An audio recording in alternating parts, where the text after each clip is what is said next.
apa namanya SMA, SMK ataupun yang di madrasah aliyah itu apa namanya tidak kesulitan untuk mempelajari ini. Oke, tetapi sebelum saya berbicara jauh terkait dengan materi-materi, saya akan coba menyampaikan terlebih dahulu hal-hal yang harus kita sepakati dalam pertemuan selama 1 semester. Mudah-mudahan minggu depan dan seterusnya kita sudah mulai luring atau ketemu tatap muka, sehingga kita tidak dibatasi oleh apa namanya aplikasi Zoom yang saya gunakan karena masih free ya, jadi dibatasi dengan apa namanya 45 menit atau 40 menit. Jadi andai kata nanti terputus di tengah jalan karena waktu, ya apa namanya kita mohon maaf nanti bisa bergabung kembali, rejoin kembali nanti setelah saya buka. Jadi nanti cukup saya aja yang coret-coret ya. Jadi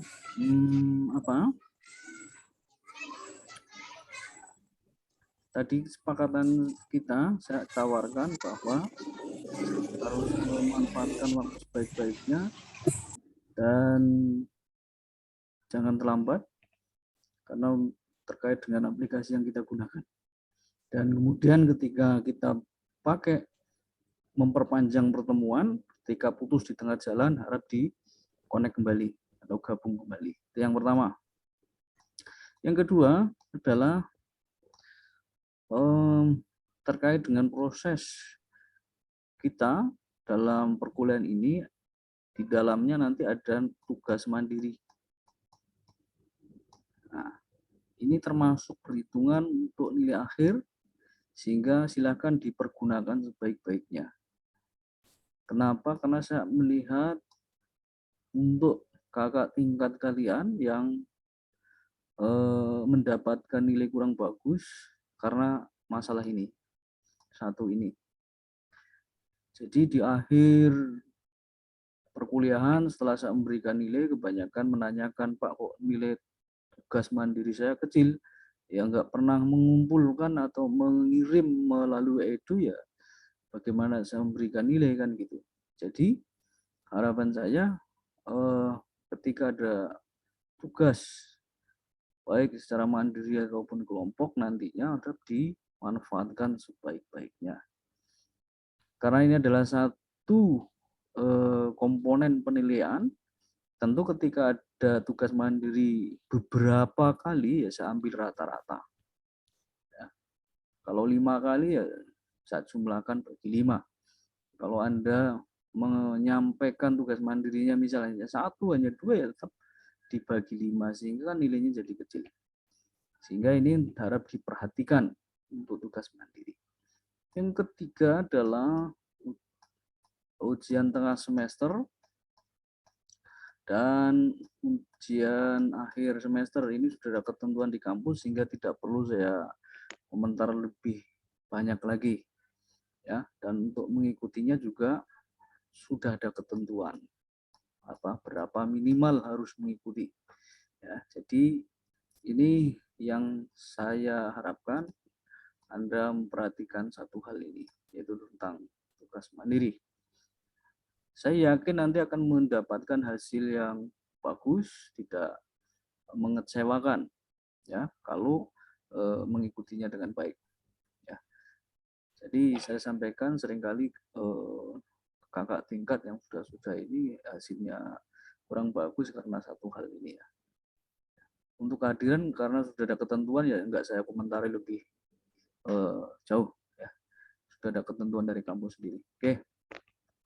Ini tentang perkuliahan kita. Jadi silakan sebelum dilanjut ada yang mau disampaikan dulu dari yang sudah hadir, silakan sampaikan kalau ada yang mau disampaikan.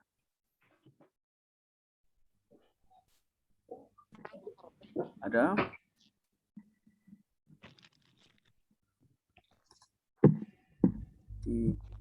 Ada. Oke, kalau tidak ada, begini, saya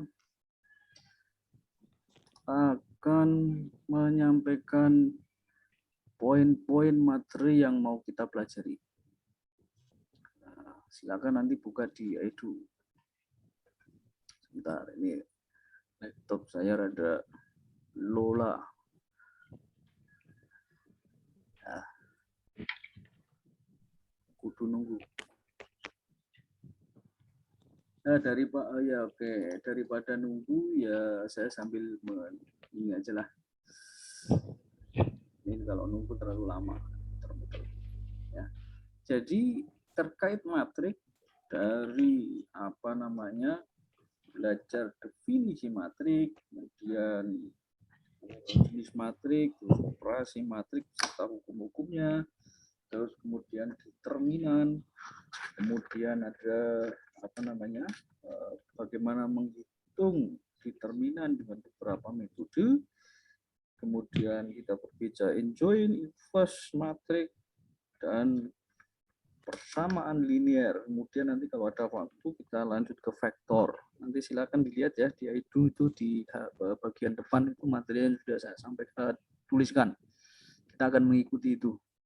Jadi mudah-mudahan cukup waktu untuk berbicara lengkap terkait dengan matrik. Suara jelas nggak? Suara saya jelas nggak? Terdengar? Halo?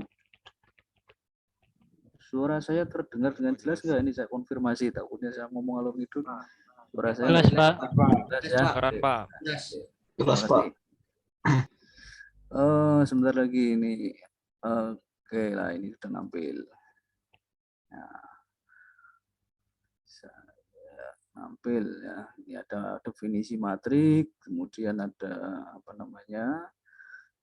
matrik bujur sangkar, kesamaan, matrik nol ini masuk jenis-jenisnya, terus operasi matrik, ada penjumlahan matrik, perkalian ganda, hukum penjumlahan dan seterusnya, ada 8 hal itu. Jadi saya pikir tidak terlalu sulit ya, karena ini sudah dipelajari. Determinan, bagaimana menghitung determinan. Jadi beberapa metode, banyak hal nanti di sini. Jadi kita bandingkan, mungkin lebih dari 3 metode nanti kan kita gunakan untuk menentukan determinan matrik. Ya, ada koevalensi, kemudian ada join, kemudian ada inverse matrik, persamaan linear, dan kalau sampai nanti kita berbicara vektor. Nah, nanti vektor sendiri akan dibicarakan lebih khusus di aljabar 2. Ya, aljabar linear 2. Ya. Itu materinya. Nanti silahkan, harapan saya dibandingkan apa yang Anda dapat di AEDU, karena sangat singkat, sangat terbatas. Saya tidak terlalu mendetail di AEDU materi-materinya, tetapi saya mencoba disampaikan mulai pertemuan, baik nanti kalau sudah mulai tatap muka ataupun melalui Zoom. Nah, ini terkait matrik. Supaya tidak lupa begini, ini saya akan bagikan link untuk daftar hadir. Silakan diisi, saya bagikan lewat kolom chat. Nah, silakan diisi ya daftar hadirnya, boleh sekarang boleh nanti, tapi harapan saya tidak terlalu malam karena akan segera laporan untuk per bulan ini ke jurusan ya. Tuh, silakan sambil diisi daftar hadirnya di kolom chat. Oke. Nah, sambil memulai sedikit, nah, nanti dibandingkan Anda searching di Google, gampang sekarang mencarinya. Apa yang kita dapat lihat terkait dengan definisi matrik? Ada yang berpendapat dari yang ikut ini? Matrik adalah, halo, Yuda Firnanda berpendapat matrik adalah Zikra. Ingin berpendapat, silakan. Siapa? Deva. Atau yang lain, silakan. Yang nggak saya sebut namanya, ini kan banyak nih yang ikut ya. Mungkin sudah lebih dari 20. Mudah-mudahan ya. Silakan yang berpendapat. Dan mestinya di SMA atau SMK Anda waktu itu sudah membahas ini. Matrik adalah, ayo, saya ingin mendengar pendapat Anda. Pertemuan berikutnya tolong nanti di masing-masing membuat rangkuman matrik dan jenis-jenisnya, kemudian presentasikan nanti secara acak saya akan tunjuk. Ya, jadi semuanya harus disiapkan. Oke. Pertama, ada yang mau berpendapat? Matrik adalah, kalau tidak ada, saya sampaikan bahwa ketika ada kumpulan bilangan-bilangan, ada 2, ada 3, 6, 5, 4, 1, yang tersusun dalam baris dan kolom dan berada di antara kurung buka dan kurung tutup, ini dinamakan matrik. Bilangan-bilangan ini menotasikan objek atau unit sebagai apa yang sedang dibicarakan. Kalau yang dibicarakan adalah mahasiswa, tentu bilangan-bilangan ini menotasikan jumlah mahasiswa. Kalau yang dibicarakan objeknya adalah produk dari sebuah perusahaan sepatu misalnya, ini menunjukkan notasi jumlah produk pabrik sepatu dan yang lain-lain. Ya, tergantung konteks yang dibicarakan apa. Jadi, saya ulangi lagi, ketika ada susunan bilangan-bilangan yang disajikan dalam baris ataupun kolom yang berada di antara kurung buka dan kurung tutup, ini yang dinamakan matrik. Tentu ini tidak terlalu sulit, mudah untuk dipahami. Nah, hanya mengulang. Ya. Nah, bentuk bilangan-bilangan yang menotasikan suatu elemen yang dibicarakan, saya sudah menggunakan beberapa istilah tadi, ada unit, ada elemen, ada unsur, tergantung yang dibicarakan apa tadi. Kalau mahasiswa, jumlah mahasiswa, berarti ini menunjukkan 2, 3 menunjukkan jumlah mahasiswa. Kalau produk dari sepatu misal, pabrik sepatu misal, ini berarti menunjukkan jumlah sepatu. Nah, tergantung yang dibicarakan apa elemennya itu. Untuk mewakili apa? Nah, memang matematik itu sangat unik. Kenapa? Karena merupakan bahasa simbol. Jadi, hal yang sederhana seperti ini kalau digunakan kalau dideskripsikan menggunakan kalimat, itu tentu akan panjang lebar. Tetapi kita akan mendapatkan bentuk bahasa yang sederhana melalui penyimbolan. Nah, ini uniknya matematik. Dan disepakati atau berlaku secara universal. Jadi Anda belajar matematik di Indonesia, di Universitas Raja tentu akan sama halnya ketika berada di luar negeri. di Inggris, di Amerika, dan seterusnya. Apalagi satu negara, wilayah di kampus-kampus yang lain juga akan sama perjalanan. Nah, tentu dengan mudah bisa menunjuk mana yang yang baris, mana yang kolom. Kalau Anda sering menggunakan aplikasi Microsoft Excel, tentu akan selalu bertemu dengan baris dan kolom. Saya ulangi lagi, kalau Anda sering menggunakan atau mengoperasikan Microsoft Excel, ya, baik untuk membuat laporan dan seterusnya dan lain-lain, ya, tentu akan selalu bertemu karena di situ tampilannya adanya baris dan kolom. Nah, sama halnya ini.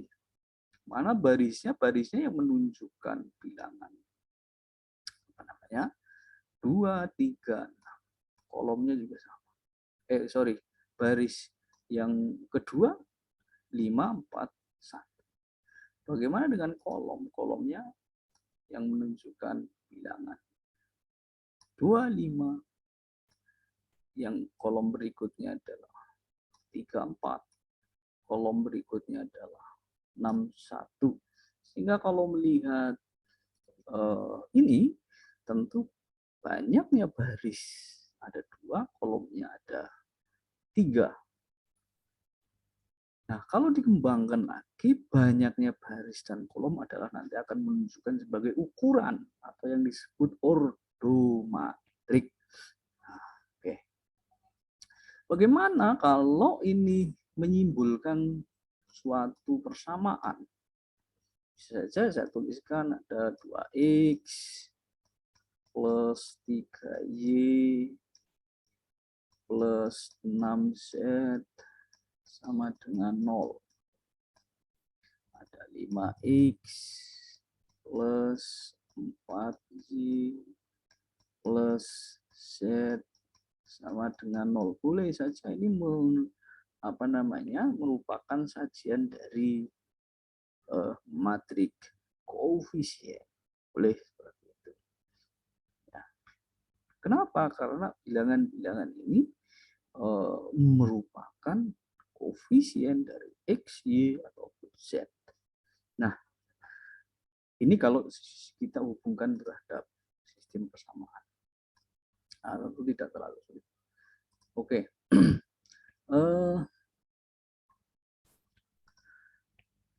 Kita melihat bahwa kalau hubungannya dengan banyaknya produk tentu tidak secara sederhana bilangannya 2, 3 dan seterusnya. Produk itu bisa jadi dalam perusahaan kan banyak sekali, tergantung banyaknya seberapa. Tentu kalau 2 perusahaan hanya memproduksi 2 pasang sepatu ya terlalu lucu jadi perbicarakan. Mungkin bisa aja 2.000, 200.000 pasang dan seterusnya. Nah, ini hanya bentuk sederhana saja untuk sebagai contoh ya. Jadi nanti kalau diminta Anda bisa memberikan contoh faktual yang terkait dengan yang notasikan sebuah jumlah barang tertentu, ya harus memberikan contohnya yang kira-kira masuk akal gitu ya. Nanti diminta memberikan contoh bentuk matrik dari yang menggambarkan produk sepatu ya, yang nggak mungkin 2 pasang. Pabrik kok hanya memproduksi 2 pasang sepatu, 5 pasang sepatu udah kan nggak mungkin. Nah, nanti kalau ada contoh ke sana, harapan saya Anda bisa menunjukkan yang kira-kira ada masuk akal. Ini hanya sebatas contoh saja. Oke. Nah,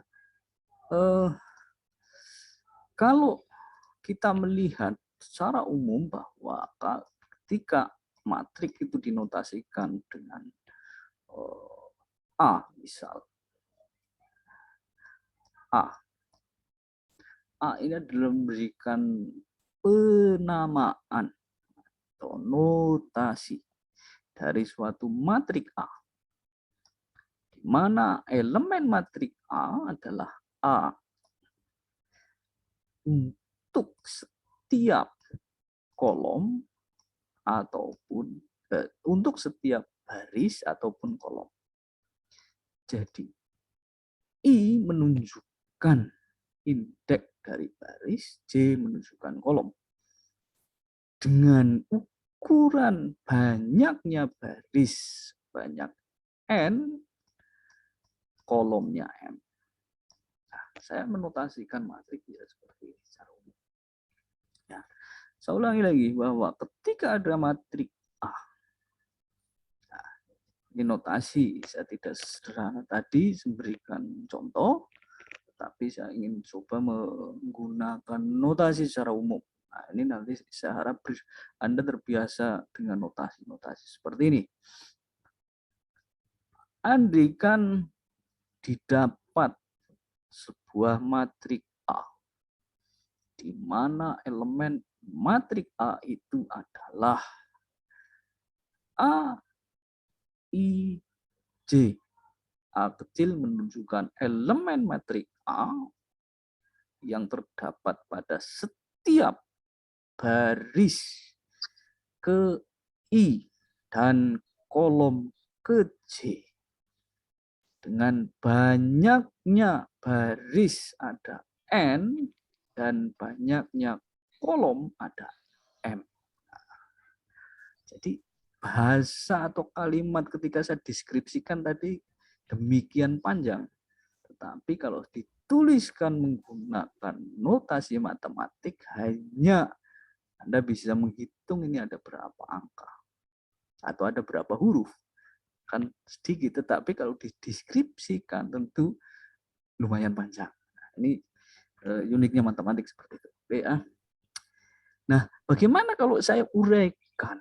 Nah, itu kan gitu. Kalau diuraikan seperti apa matriks A itu? Kalau diuraikan, nanti harapan saya Anda bisa menguraikan. Kolom pertama, baris pertama. Saya ulangi lagi. Saya menyebutnya dari baris dulu, baru kolom. Baris pertama, kolom pertama.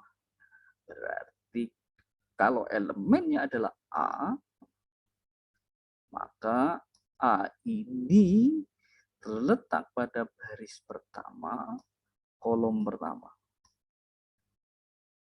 Kenapa tadi saya menunjukkan I sebagai baris,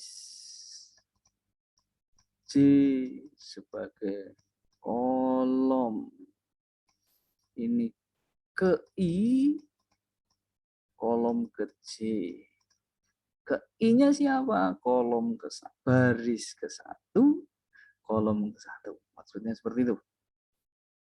Kemudian kalau saya menuliskan pada samping, tentu elemen yang akan saya tuliskan ini masih terletak pada baris pertama, tetapi sudah pada kolom kedua.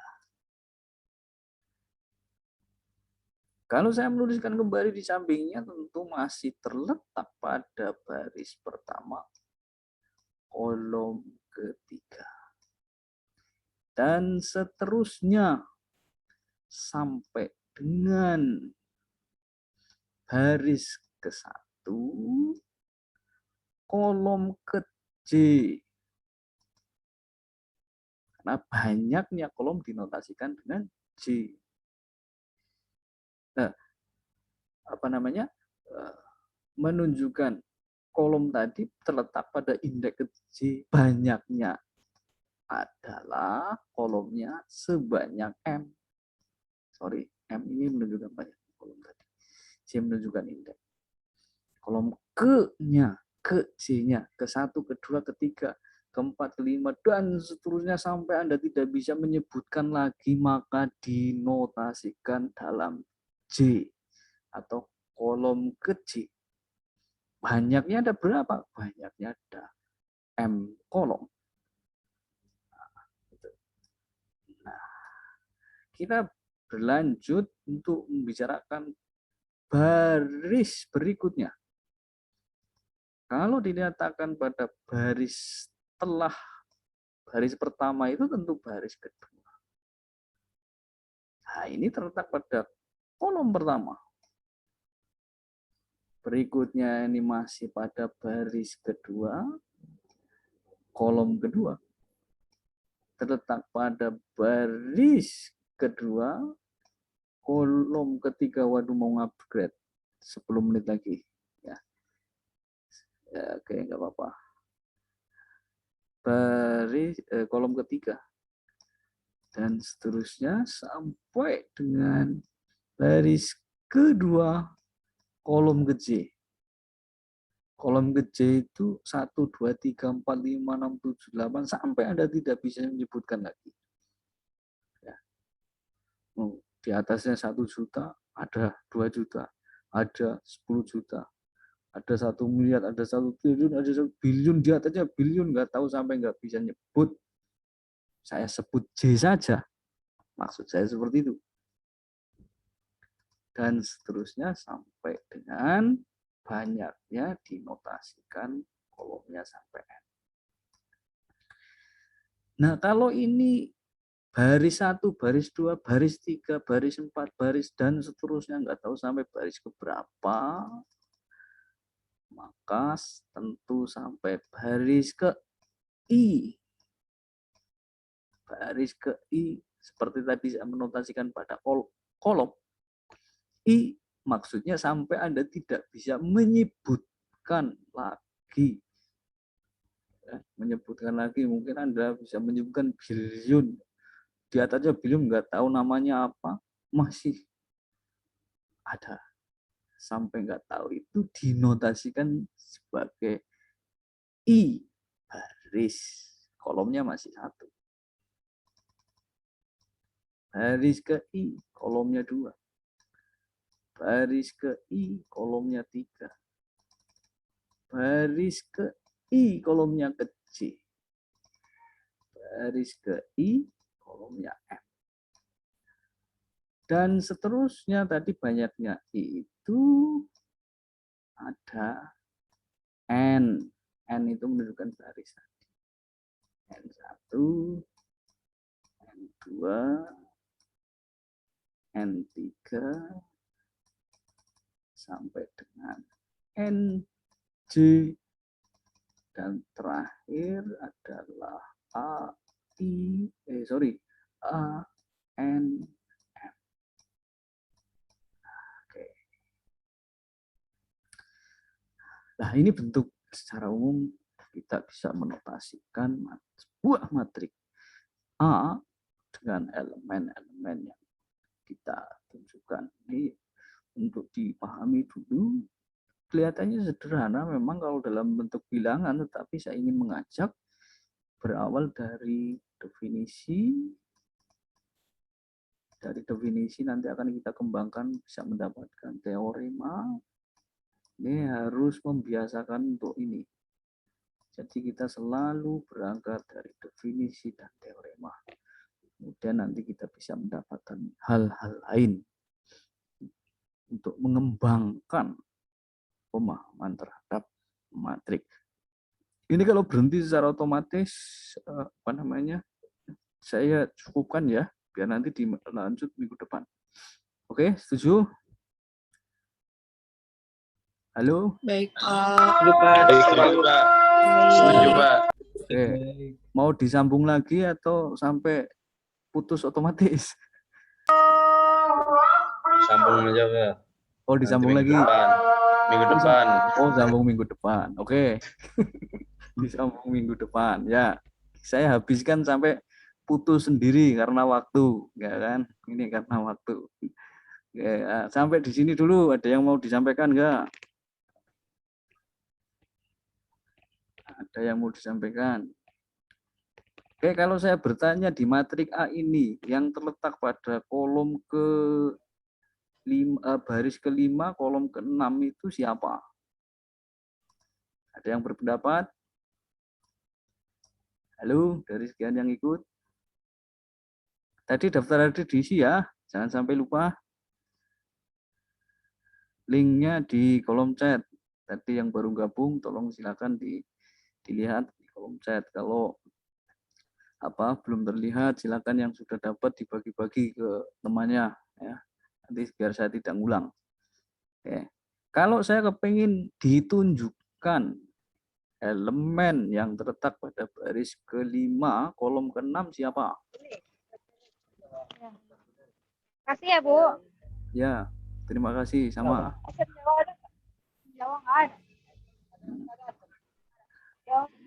Ayo, Yuda mau nyampein pendapat? Saya, Pak. Halo. Jawabannya A56 bukan, Pak? A56, oke, setuju. Bagus. Yang lain bagaimana? Setuju? Oh, setuju saja ya. A56, tentu A56. Kenapa? Elemennya tadi saya menyebut terletak pada baris kelima kolom keenam. Gitu. Ya, ya. Dan seterusnya ini tentu mudah. Ini saya hanya memperkenalkan dulu ini bentuk bentuk matrik bentuknya secara umum seperti itu. Ya. Jadi kemudian saya minta dari yang hadir saat ini untuk nanti mencari dan memberikan contoh jenis-jenis matrik berdasarkan banyaknya elemen dari macam-macam matrik berdasarkan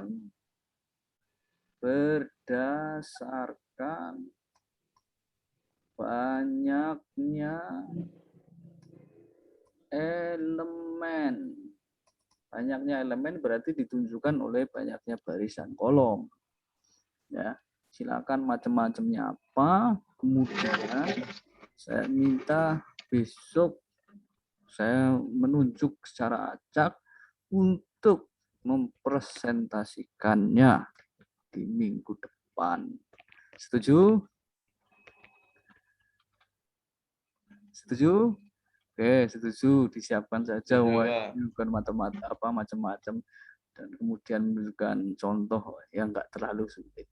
Tinggal searching aja di Google itu nanti akan nemu banyak banget kan gitu.